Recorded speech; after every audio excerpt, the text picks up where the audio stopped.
During the sweltering Pacific summer of 1943, American naval aviators conducting routine reconnaissance operations made a discovery that would fundamentally change how military strategists understood Japanese aircraft design philosophy and the desperate strategic calculations driving their wartime decisions. Floating in the crystal-clear tropical waters near the Solomon Islands archipelago, American pilots spotted wreckage from a Japanese military aircraft. The debris field was extensive but surprisingly organized, suggesting the aircraft had made some form of controlled water landing rather than simply plummeting from the sky in an uncontrolled death spiral. The wreckage belonged to a twin-engine bomber of considerable size, its sleek silver aluminum skin gleaming in the intense tropical sunlight. Despite obvious combat damage visible across multiple sections of the airframe, the overall structure remained remarkably intact, presenting a rare opportunity for detailed technical examination. This aircraft was identified as a Mitsubishi G4M medium bomber, a type that had become increasingly familiar to Allied forces throughout the Pacific theater. The distinctive elongated fuselage and wing configuration made identification straightforward, even in its damaged condition floating among the waves. Allied military personnel had developed several nicknames for this Japanese bomber based on its appearance and combat characteristics. The most common designation used by ground forces and fighter pilots was the Flying Cigar, referencing its long cylindrical fuselage that resembled a massive tobacco product suspended in the air. However, Japanese air crews who actually flew combat missions in this aircraft knew it by a far more ominous and psychologically revealing designation. In whispered conversations between sorties, in letters home to families, and in the grim humor that sustained men facing constant mortal danger, they called it the one-way bomber. This nickname was not propaganda created by enemy forces for psychological warfare purposes. It emerged organically from Japanese aviators themselves, reflecting their brutal awareness of the terrible survival statistics associated with flying this particular aircraft type into combat zones defended by increasingly experienced Allied fighter pilots. The designation one-way bomber spoke volumes about crew expectations and survival probabilities. It reflected cold mathematical calculations that Japanese pilots performed before every mission, mentally computing their chances of returning alive and finding those odds increasingly unfavorable as the war progressed and Allied air defenses strengthened. American recovery teams moved quickly to secure the valuable wreckage before tropical weather conditions could cause further deterioration or enemy forces could attempt to destroy the evidence. Naval vessels carefully extracted major components from the water, while specialized personnel documented the crash site and collected smaller pieces of debris. The recovered sections were transported to a secure military technical analysis facility located in northern Australia, far from active combat zones where Japanese forces might attempt commando raids to destroy captured equipment. This facility housed teams of aviation engineers, intelligence specialists, and technical experts assigned to examine captured enemy equipment. When United States military engineers began their systematic examination of the recovered G4M bomber, they approached the task with professional curiosity tempered by healthy respect for Japanese engineering capabilities. Previous examinations of captured Japanese aircraft had revealed sophisticated design solutions and innovative approaches to various technical challenges. However, as the technical team progressed through their detailed inspection, one particular discovery left even the most experienced aviation engineers stunned and struggling to reconcile what they observed with their understanding of sound military aircraft design principles that had been established through decades of aviation development. The bomber's fuel storage systems were massive, occupying substantial portions of the wing structure and internal fuselage volume to provide the extraordinary operational range that had made this aircraft strategically valuable to Japanese military operations. The tank capacity was genuinely impressive from an engineering standpoint, enabling mission profiles impossible for most contemporary bombers. Yet these critical components, containing thousands upon thousands of liters of highly volatile aviation gasoline, possessed absolutely no protective features whatsoever. There was no armor plating surrounding the tanks, no self-sealing technology to automatically close bullet holes, no redundant compartmentalization, no fire suppression systems, nothing. The fuel tanks were constructed from thin sheets of aluminum alloy, selected for weight savings rather than durability or protection. These sheets were barely thicker than foil in some sections, offering no resistance whatsoever to gunfire, shrapnel, or incendiary ammunition that Allied fighters routinely employed against bomber formations. One senior American aeronautical engineer examining the exposed tank construction reportedly stood back from the wreckage, shook his head in disbelief, and declared loudly that the design was tantamount to suicide. His colleagues initially thought he was engaging in hyperbole until they conducted their own examination and reached similar conclusions. The vulnerability was so extreme and so obvious that even minor battle damage could prove catastrophically fatal. A single armor-piercing round penetrating the wing near a fuel tank, one incendiary tracer finding its way through the thin aluminum skin, even shrapnel from anti-aircraft shells exploding nearby could ignite the fuel and transform the entire aircraft into an airborne inferno within mere seconds. Once ignited, the unprotected fuel would create an unstoppable conflagration that spread rapidly throughout the aircraft structure. Crew members would have virtually no time to react, no opportunity to deploy emergency procedures, no chance to evacuate the burning aircraft before it broke apart or exploded completely. This shocking discovery raised profound and troubling questions about Japanese military aviation strategy and design philosophy. What possible reasoning could justify constructing a frontline combat aircraft intended to operate in heavily defended airspace against experienced enemy fighters with such catastrophic and obvious vulnerabilities built into its fundamental design? The answers to these questions required understanding the complex strategic situation facing Japan in the late 1930s, the impossible demands placed upon their aircraft designers, the severe resource constraints limiting Japanese industrial capacity, and the desperate calculations that drove their military planning as they prepared for potential conflict. The story of the Betty bomber truly begins not in 1943 with its wreckage floating in Pacific waters, but rather in 1939 as international tensions escalated throughout Asia and military planners in Tokyo contemplated the challenges of potential large-scale warfare across the vast expanses of the Pacific Ocean. Japan's Imperial Naval Air Command faced what seemed an insurmountable strategic challenge that kept senior officers awake at night, worrying about operational capabilities. The geographic realities of the Pacific Theater presented obstacles that no existing aircraft in their inventory could adequately address or overcome. The vast oceanic distances separating Japan's home islands from potential military targets throughout Southeast Asia, the Dutch East Indies, the Philippines, and the scattered island chains of the Central Pacific meant that conventional bombers simply lacked the range to conduct sustained offensive operations across these regions. Japanese military planners recognized that future conflicts would require the ability to project air power across distances that exceeded the capabilities of any bombers currently in service with any nation's military forces. They needed aircraft that could reach targets that were simply impossible for existing designs to strike. The formal requirements document issued to Japanese aircraft manufacturers read like a wish list from commanders who understood modern warfare but perhaps underestimated the engineering challenges involved. They envisioned a bomber capable of flying more than 3,000 kilometers in a single mission, enabling round-trip strikes against distant targets. This aircraft needed to carry heavy torpedo armaments suitable for attacking enemy naval vessels, the primary strategic targets throughout the Pacific Theater. It needed to maintain sufficient speed and maneuverability to evade interception by enemy fighter aircraft during both approach and withdrawal phases of bombing missions. The requirements seemed almost fantastical given the technological constraints and material limitations of the era. Existing bombers typically had to choose between range, payload capacity, speed, or defensive armament. The Japanese Navy wanted an aircraft that could excel in all these categories simultaneously, an engineering challenge of extraordinary difficulty. Multiple Japanese aircraft manufacturers submitted competing design proposals attempting to meet these demanding specifications. Some proposals emphasize range at the expense of other characteristics, while others prioritize speed or payload capacity, but none could satisfy all requirements simultaneously within realistic weight and cost constraints. Mitsubishi Heavy Industries, one of Japan's premier aircraft manufacturers with extensive experience in military aviation, assigned their most talented engineering team to tackle this seemingly impossible challenge. The lead designers understood that conventional approaches would never satisfy the contradictory requirements, necessitating innovative solutions and acceptable compromises. The engineering team that created what would become the G4M bomber made decisions that represented both remarkable technical innovation and tragic compromise. They understood aerodynamics, structural engineering, and propulsion systems at the highest levels, but they also faced impossible constraints that would doom their creation regardless of its technical sophistication. The resulting design was genuinely impressive from a pure performance standpoint. The Mitsubishi G4M achieved the longest operational range of any twin-engine bomber operating in the Asian theater during the early war years. It could reach targets that Allied commanders assumed were safely beyond Japanese striking distance, providing significant strategic surprise. The aerodynamic design incorporated advanced features that minimized drag and maximized efficiency. The wing configuration optimized lift-to-drag ratios across a wide speed range. The engine installation provided excellent thrust while maintaining reasonable fuel consumption rates. From certain perspectives, the G4M represented the pinnacle of Japanese aeronautical engineering achievement. However, these impressive capabilities came at a price that would be paid in thousands of young lives over the coming years.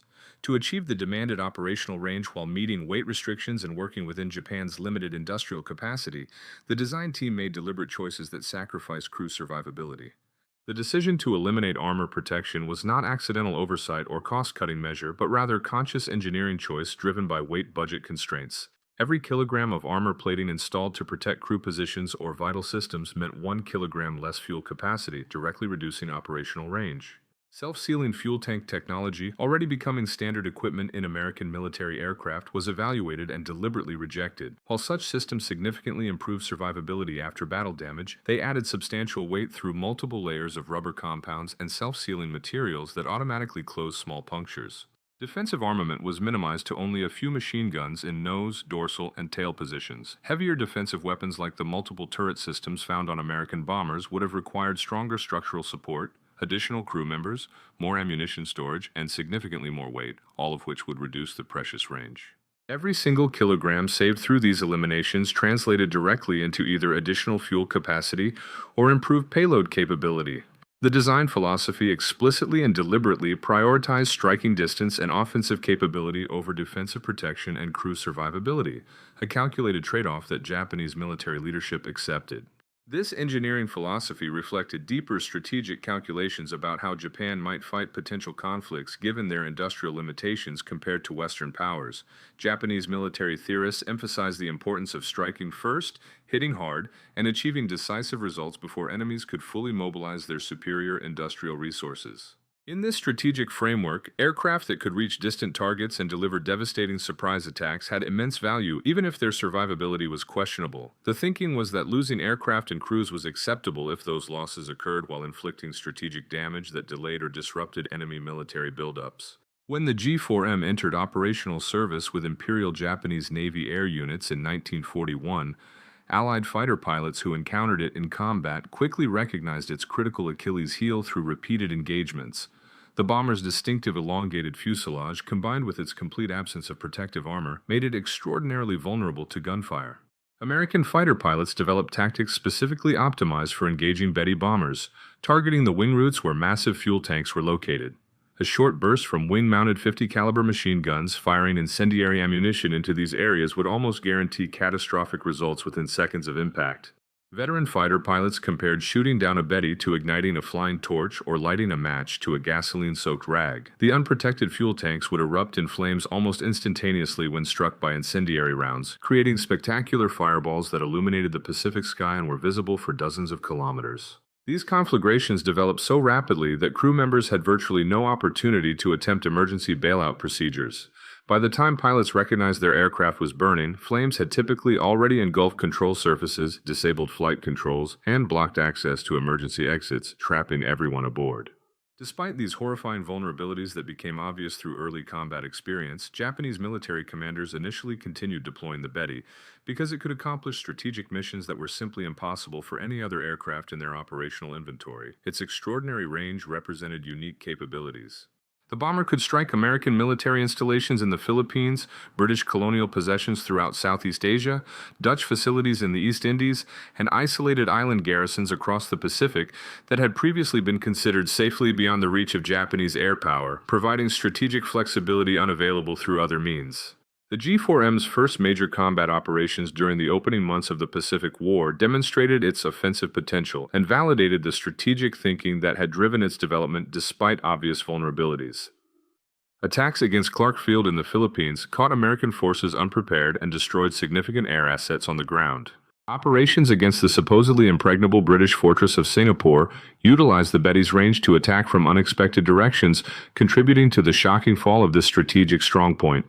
Strikes throughout the Dutch East Indies targeted oil facilities, ports, and military installations that were crucial to Allied defensive plans. These early successful missions achieved devastating tactical and strategic results that temporarily justified the aircraft's vulnerabilities in the minds of Japanese commanders. The Betty appeared to validate the design philosophy of trading protection for reach, of accepting casualties to achieve strategic objectives impossible through other means. However, the fundamental and fatal flaws in this strategic calculus and design philosophy became tragically apparent as combat operations intensified throughout 1942 and Allied defenses adapted to the threat. The Betty's vulnerabilities, which seemed acceptable during surprise attacks against unprepared defenses, became catastrophic against alert and experienced opposition. During the fierce and sustained fighting surrounding the Guadalcanal campaign, which became a crucial turning point in the Pacific War, Betty bomber formations launched repeated attacks against American naval vessels supporting the embattled Marines on the island. The losses suffered during these operations were catastrophic and unsustainable. Combat after-action reports compiled from both American and surviving Japanese sources revealed the terrible pattern. Just a handful of bullet impacts near the wing root structures where the massive, unprotected fuel tanks were located could pierce the thin aluminum skin and ignite thousands of liters of volatile aviation gasoline. The entire aircraft structure would be completely engulfed in flames within seconds of the initial hits. The thin aluminum airframe provided no resistance to the spreading fire, which consumed control cables, hydraulic lines, and structural components with terrifying speed. The aircraft would typically break apart within 30 to 60 seconds of initial fire outbreak.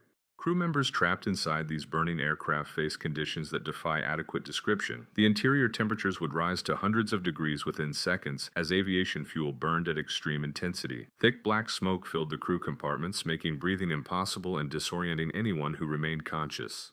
The lucky ones died immediately from initial battle damage or lost consciousness rapidly from smoke inhalation before the worst effects of the fire. The unlucky ones remained aware for precious seconds as their aircraft disintegrated around them, falling thousands of meters toward the Pacific waters below, knowing death was inevitable. Japanese Navy casualty statistics from Guadalcanal operations tell the story in cold numbers that represent thousands of individual tragedies. For every successful strike against American naval vessels, dozens of highly trained aviators were lost when their Betty bombers were shot down or damaged so severely they could not return to base. The attrition rates were staggering and clearly unsustainable for any military force attempting to conduct sustained combat operations. Replacement pilots required years of training to reach operational proficiency levels, while replacement aircraft demanded industrial capacity that Japan's limited manufacturing base struggled to provide. Japanese pilots themselves, with the gallows humor that sustained men facing constant mortal danger, began using increasingly dark and ironic nicknames for their aircraft. The official designation G4M and the Allied codename Betty gave way to Japanese terms that translated roughly as the Flying Lighter or the One-Shot Bomber. These nicknames reflected grim awareness shared by every Betty crew member who flew combat missions. Each sortie they undertook might very well prove to be their final flight. Unlike pilots of more heavily protected bombers who could survive battle damage and return home, Betty crews understood that any hit was potentially fatal. This terrible knowledge created psychological pressures that are difficult for modern observers to fully comprehend. Imagine climbing into an aircraft knowing that it offers virtually no protection, that enemy fighters specifically target your aircraft type because they are easy kills, that you face almost certain death if intercepted by alert defenses. Yet despite this awareness, despite the mounting losses that left empty chairs at mess tables and vacant bunks in crew quarters, Japanese aviators continued flying missions with extraordinary courage and dedication.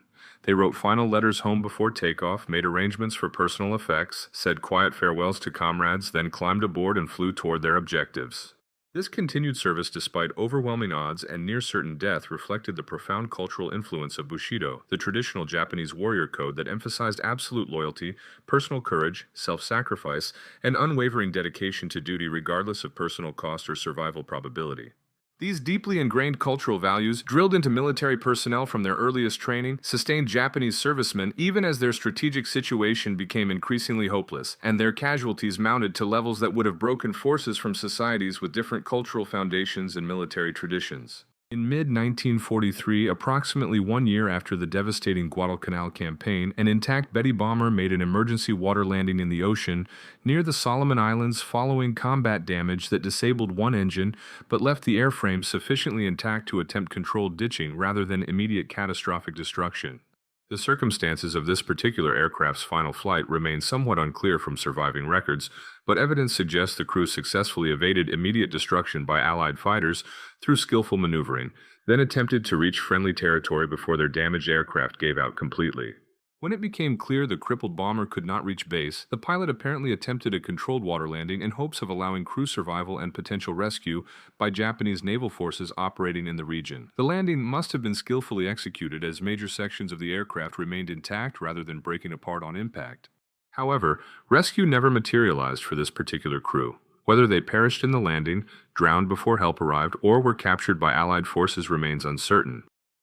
What is certain is that American naval units quickly detected the wreckage and recognized the intelligence value of recovering an intact Japanese bomber for detailed technical examination. American recovery teams moved swiftly and efficiently to secure the valuable find before tropical weather conditions could cause further deterioration or Japanese forces could mount operations to destroy the evidence. Naval vessels carefully extracted major airframe sections from the water using winches and cargo nets, while specialized personnel documented everything. Smaller components, instruments, weapon systems, and pieces of equipment were carefully collected and cataloged.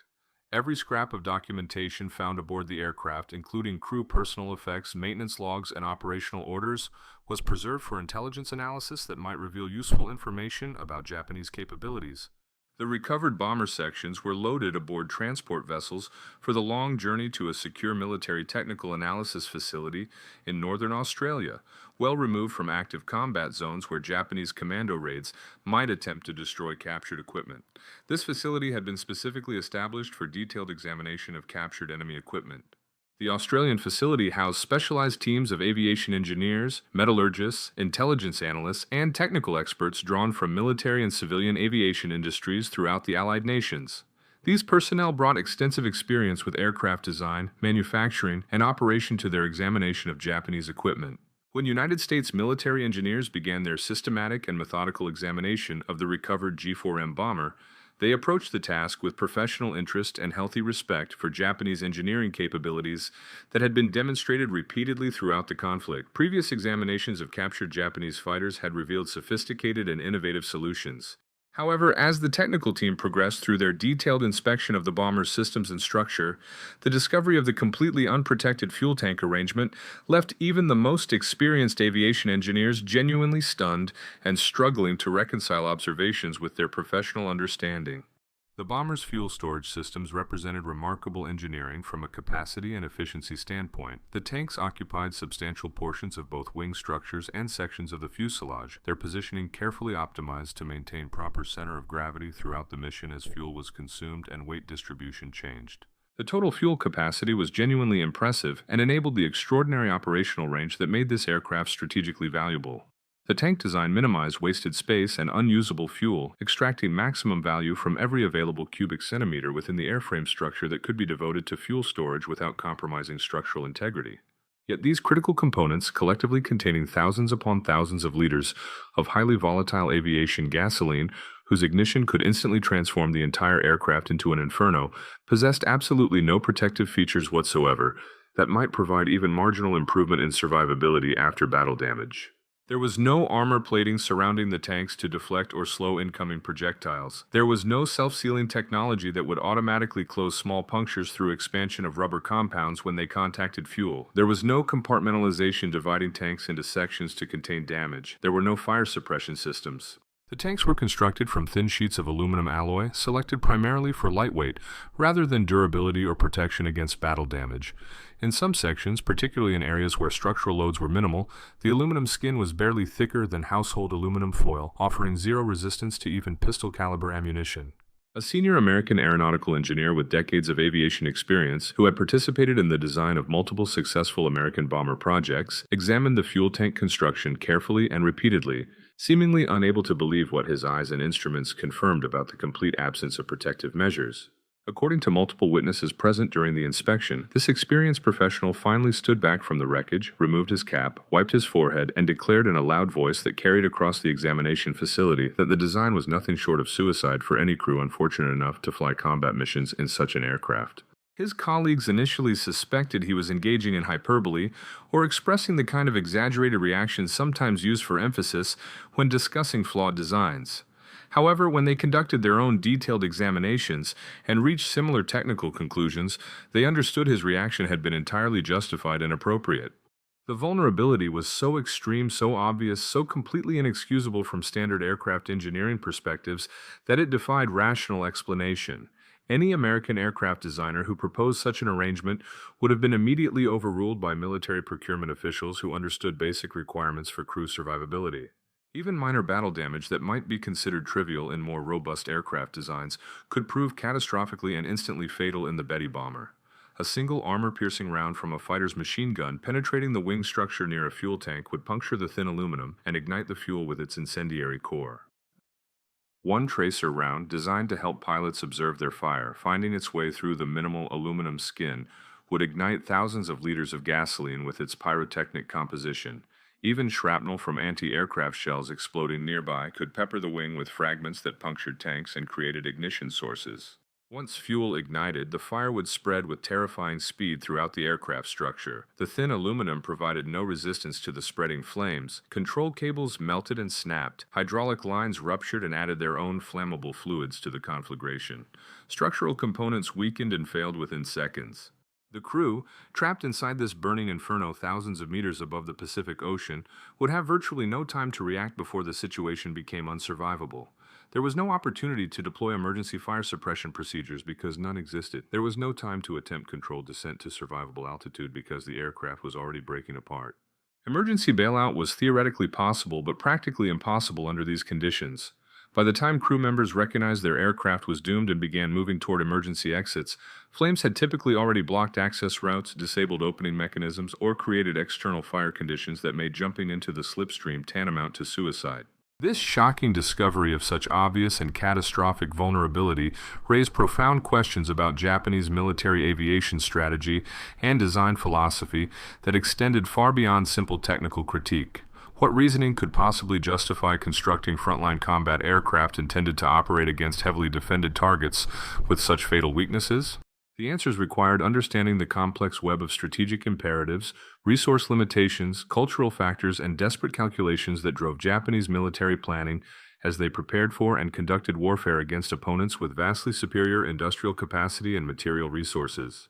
Japan in the late 1930s faced strategic challenges that seemed almost insurmountable to realistic military planners who understood the harsh mathematics of industrial warfare between major powers. Their limited natural resources, constrained industrial base, and geographic position created vulnerabilities that no amount of tactical brilliance or warrior spirit could fully overcome. The nation's industrial capacity, while impressive by Asian standards and sufficient to maintain regional military superiority against China and colonial powers, paled in comparison to the massive productive capabilities of the United States. Japanese factories produced quality equipment but could never match American quantitative output. Natural resource constraints were even more severe. Japan lacked domestic petroleum reserves, forcing complete dependence on imported oil. They possessed limited steel production capacity. They had insufficient rubber, aluminum, and numerous other materials essential for sustained modern warfare, necessitating complex import schemes vulnerable to interdiction. Military planners understood that any prolonged conflict with the United States would become a war of attrition that Japan would inevitably lose unless they achieved quick, decisive victories that forced negotiated settlement before American industrial might could be fully mobilized and brought to bear against them. This strategic assessment drove their emphasis on aircraft that could strike first, strike decisively, and achieve strategic surprise through attacks from unexpected directions across distances that enemies assumed provided safety. The Betty bomber's extreme range fit perfectly into this theoretical framework, despite its terrible vulnerabilities. The design philosophy explicitly accepted the trade-off of crew survivability for strategic reach, calculating that Japan needed bombers capable of striking distant targets more desperately than they needed bombers that brought crews home safely. This cold calculus reflected strategic desperation more than sound military planning. Every kilogram of armor protection removed from the Betty's design translated into additional fuel capacity and extended operational radius. Every defensive feature eliminated meant more range or payload. The equation was simple. Protection meant weight. Weight meant reduced range. Reduced range meant strategic impotence in the vast Pacific theater. Japanese engineers understood they were designing aircraft that would kill their crews at horrific rates. They were not incompetent or unaware of basic survivability principles that American designers routinely implemented.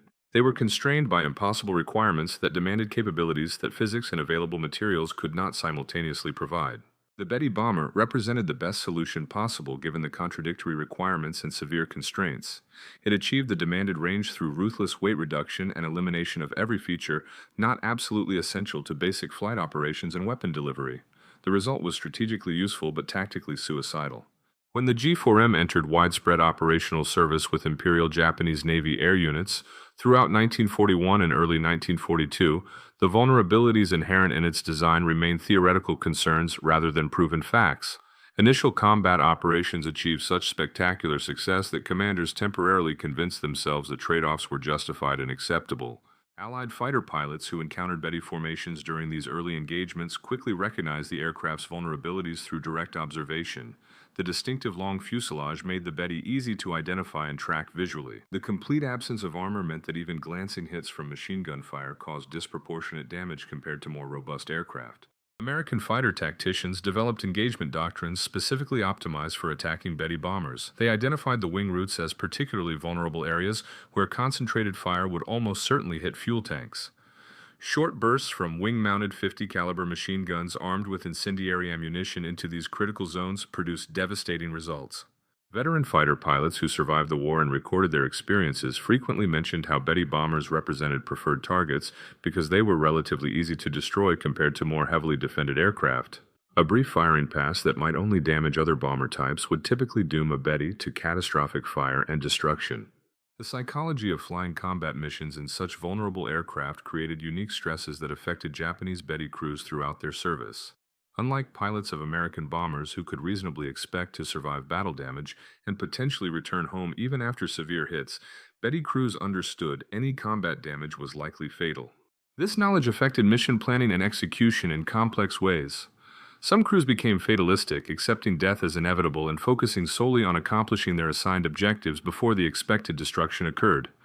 Others developed elaborate personal rituals and superstitions designed to ward off the evil fate they feared. Command structures struggled with morale problems that emerged as casualty rates mounted, and replacement crews observed the fate of their predecessors. Training programs attempted to emphasize traditional warrior values and duty to emperor, but even dedicated indoctrination could not completely overcome rational fear of flying defenseless aircraft into combat. By mid-1943, as the Solomon Islands campaign continued consuming aircraft and crews at unsustainable rates, Japanese military leadership could no longer ignore the terrible statistics. Betty bomber losses had reached levels that threatened to eliminate this aircraft type from operational inventories through simple attrition regardless of industrial production efforts. Desperate attempts to improve survivability began with field modifications performed by maintenance crews and gradually evolved into official engineering efforts to address the most critical vulnerabilities. Additional armor plating was installed around crew positions in some aircraft, though this reduced the range that made the Betty valuable in the first place. Experimental self-sealing fuel tank modifications were tested on limited numbers of aircraft. These retrofits added significant weight and reduced fuel capacity, creating the same fundamental trade-offs that the original designers had faced. The improvements enhanced survivability but reduced the strategic reach that justified the aircraft's existence. Enhanced defensive armament programs added more machine guns and heavier weapons to some Betty variants. Additional gunner positions were created to provide better coverage against fighter attacks from multiple angles. These modifications increased crew size, weight, and complexity while providing only marginal improvements against determined fighter assault. However, all these attempted improvements came far too late to fundamentally alter either the aircraft's design weaknesses or the strategic trajectory of the Pacific War. The Betty's basic airframe structure could not be redesigned to incorporate protective features equivalent to those found in American bombers without completely abandoning the range capabilities. As the war situation deteriorated throughout 1944 and American forces advanced steadily across the Pacific, capturing islands and establishing air bases that brought Japan itself within reach of heavy bomber attacks, the Betty's operational role changed dramatically as strategic circumstances rendered its original mission profile obsolete. In the final desperate year of the war, remaining Betty bombers were increasingly diverted from conventional bombing missions to kamikaze operations and other suicide attacks that represented Japan's last tactical options against overwhelmingly superior American forces. The aircraft that had symbolized Japanese strategic reach became a weapon of final desperation. What had begun as a symbol of Japanese innovation and offensive capability had transformed into a symbol of desperate sacrifice as the empire faced inevitable defeat. The Betty's evolution from strategic bomber to kamikaze platform perfectly illustrated Japan's declining military fortunes and the increasing desperation of their tactical responses. When American forces examined captured Betty bombers comprehensively after Japan's surrender in August 1945, technical teams extracted valuable lessons that influenced post-war military aviation design philosophy. The aircraft served as a cautionary tale about the dangers of sacrificing crew protection for performance capabilities. The fundamental lesson was clear and unambiguous. Extended operational range becomes strategically meaningless without adequate protection for crews and critical aircraft systems. An aircraft that cannot survive to accomplish its mission, or that consumes irreplaceable trained personnel at unsustainable rates, represents poor investment regardless of impressive performance specifications. American bomber designs like the B-17 Flying Fortress and B-29 Super Fortress were substantially heavier than the Betty due to extensive protective features including armor, self-sealing fuel tanks, redundant systems, and sophisticated defensive armament. This weight penalty reduced range and performance but proved strategically justified through superior survival rates. These heavier American bombers successfully brought their highly trained crews home from missions even after sustaining battle damage that would have destroyed lighter Japanese designs.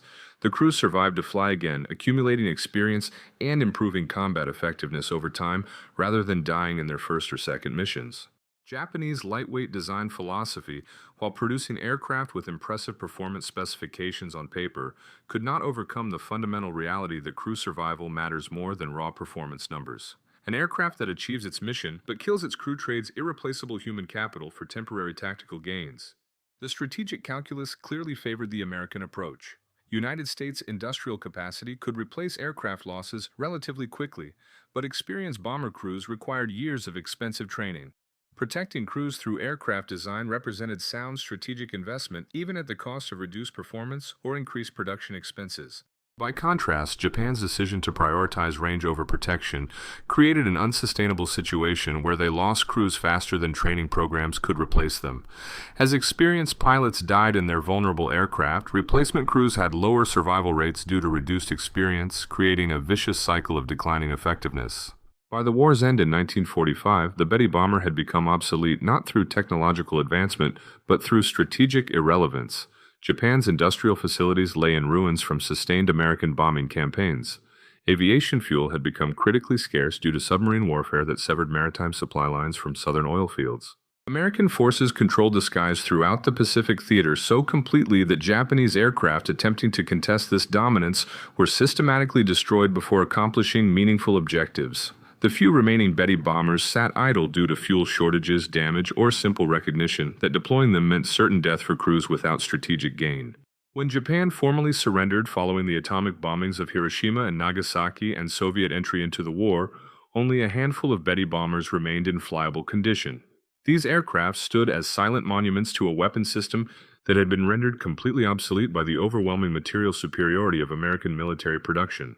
In one of history's more poignant ironies, the final operational Betty flight carried Japan's official surrender delegation to meet with Allied representatives to formalize the nation's capitulation. This mission perfectly symbolized the aircraft's complex legacy, representing both the brilliant engineering innovation that had enabled Japan's early military successes and the tragic compromises that contributed to ultimate defeat. The captured Betty bombers that were preserved after the war became enduring symbols of Japan's wartime engineering paradox. They demonstrated how innovative design solutions and sophisticated technical capabilities can be fatally undermined by impossible strategic constraints and inadequate industrial capacity to properly support sustained military operations. The aircraft reminded military planners worldwide that performance specifications must be balanced against survivability requirements. Range and speed become strategically meaningless if aircraft cannot survive to reach their targets, or if achieving missions requires accepting casualty rates that eliminate experienced personnel faster than training programs can replace them. Today, only a small number of Betty bombers remain preserved in aviation museums scattered around the world. These static displays serve as silent memorials to the thousands of brave men who flew them into combat, fully aware of the terrible odds they faced but determined to fulfill their duties regardless of personal cost. Museum visitors who examine these preserved aircraft often struggle to comprehend the mindset of crews who willingly climbed aboard machines they knew offered minimal protection against enemy fire. The courage required to fly such vulnerable aircraft into combat zones defended by experienced enemy fighters armed with weapons specifically optimized to destroy them defies easy understanding for modern audiences. The polished aluminum skin gleams under museum lighting. The graceful lines speak to aerodynamic sophistication. The impressive dimensions suggest power and capability. But these static displays cannot convey the terror of flying combat missions in an aircraft that could transform into an inferno from a single bullet hit. Educational placards mounted beside the museum aircraft describe technical specifications, operational history, and combat statistics with clinical precision. Maximum speed, service ceiling, range, armament, crew complement, all reduced to numbers and facts that fail to capture the human dimension of the Betty bomber's tragic story. Behind the cold statistics of hundreds of aircraft lost in combat operations lie thousands of individual tragedies that can never be fully documented or adequately commemorated. Each destroyed Betty bomber represented a crew of young men with families, dreams, aspirations, and lives cut short by design decisions made years before they ever entered flight training. These young aviators came from all corners of Japan, from fishing villages and farming communities, from ancient cities and modern industrial centers. They entered military service carrying the hopes and pride of their families and communities, trained for years to reach operational proficiency, and then died in burning aircraft over Pacific waters far from home. Some perished instantly when battle damage destroyed critical flight controls or exploded fuel tanks. Others died slowly, trapped in burning aircraft that took agonizing seconds to break apart and fall toward the ocean below. A fortunate few survived crashes or successfully bailed out, only to drown in the vast Pacific or die of exposure before rescue arrived. The Betty bomber story represents one of history's clearest examples of how strategic desperation can drive fatal design compromises at every level of military planning and force structures. Japanese leadership, facing the impossible task of projecting military power across vast oceanic distances against an enemy with overwhelming industrial superiority, demanded aircraft that could achieve the theoretically impossible. Mitsubishi's engineers delivered exactly what was requested, creating a bomber with extraordinary range that could strike targets previously considered completely beyond Japanese reach. However, achieving this remarkable capability required sacrifices that would exact a terrible toll measured in thousands of young lives lost throughout the Pacific War. In retrospect, the Betty's fundamental design philosophy was strategically doomed from the start, regardless of its technical sophistication or tactical capabilities. No amount of operational range could compensate for the fundamental mismatch between Japan's limited industrial base and America's overwhelming productive capacity that could replace losses faster than Japan could inflict them. The aircraft represented tactical innovation attempting to solve strategic impossibility. Japan desperately needed bombers that could reach distant targets across the Pacific's vast expanses, but they also needed those bombers to survive long enough to accomplish missions and preserve their irreplaceable crews for future operations that would be necessary in any prolonged conflict. The Betty's design achieved the first objective of providing remarkable range while completely failing at the second objective of ensuring reasonable survival probability. This failure reflected the desperate circumstances that forced Japanese military planners to accept terrible compromises simply to maintain any offensive capability whatsoever against geographically distant opponents. The story concludes where it began, with wreckage floating in Pacific waters near the Solomon Islands during the summer of 1943. That debris field represented not merely a downed aircraft, but rather the wreckage of Japan's strategic ambitions and the terrible human cost of military miscalculation on a massive scale. The unprotected fuel tanks that so profoundly shocked American engineers conducting technical examination were not design flaws in the conventional sense of mistakes or oversights by incompetent designers. They represented conscious and deliberate choices made by a nation that valued reach over survival, offensive striking capability over defensive protection. These design choices, driven by impossible strategic requirements and severe resource constraints, condemned thousands of brave young men to horrific deaths in burning aircraft falling through Pacific skies. The Betty bomber stands as a permanent and sobering memorial to their sacrifice and a stark reminder of the terrible human costs when strategic desperation rather than sound military principles drives critical design decisions. The lessons learned from examining the Betty bomber's fatal compromises continue influencing military aviation design philosophy into the present day. Modern combat aircraft incorporate extensive crew protection systems because military planners understand that experienced personnel represent irreplaceable strategic assets worth protecting even at the cost of reduced performance or increased acquisition expenses. The Betty's tragic legacy reminds us that courage, skill, and dedication cannot compensate for fundamentally flawed equipment or strategic miscalculation. The young men who flew these vulnerable aircraft into combat demonstrated extraordinary bravery, but their sacrifice was ultimately wasted serving strategic objectives that were unachievable given Japan's limited resources and industrial capacity against American material superiority.